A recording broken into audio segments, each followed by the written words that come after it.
নমস্কাৰ, মই বনাম আজি তিয়হৰ চব্জি। মই ডাঙৰ সাইজ এটা তিয়হ টুকুৰা টুকুৰা কাটি লৈছোঁ।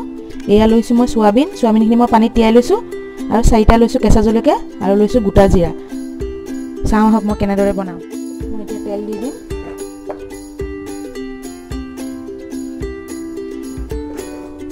তেল গৰম হ'বলৈ দিছোঁ। গৰম হৈ গ'ল। মই গোটা জিৰা আৰু কেঁচা জলকীয়া দি দিছোঁ।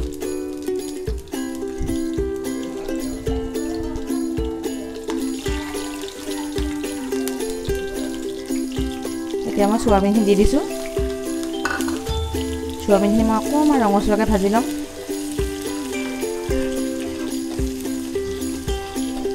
মই অকণমান তেল বেছি দিছোঁ, আপোনালোকে কমকৈও দিব পাৰিব। মই সোয়াবিনখিনি অকণমান ৰঙচুৱা কৰি ল'ম। মোৰ সোয়াবিনখিনি ভজা হৈ গ'ল।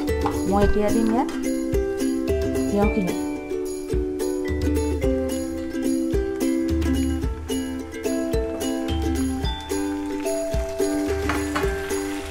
সোৱাদ অনুযায়ী নিমখ আৰু হালধি।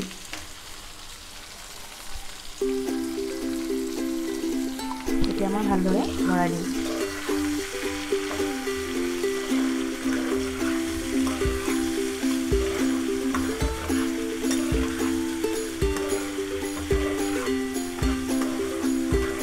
এনেদৰে মই 1 মিনিট ভাজি থাকিম।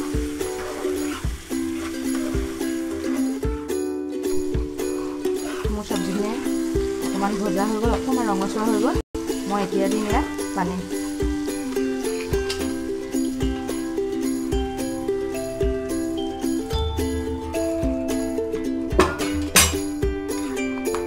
মই এতিয়া 5 মিনিট সিজিবলৈ দিম।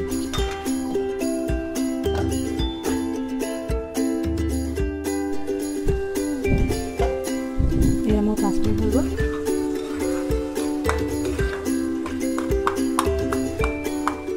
মোৰ তিয়হ সিজি গ'ল। মই 2 মিনিট আৰু ৰাখি দিম, তাৰপিছত নমাই দিম। 2 মিনিট হৈ গ'ল। এয়া মোৰ তিয়হ আৰু সোয়াবিন তৰকাৰী ৰেডি।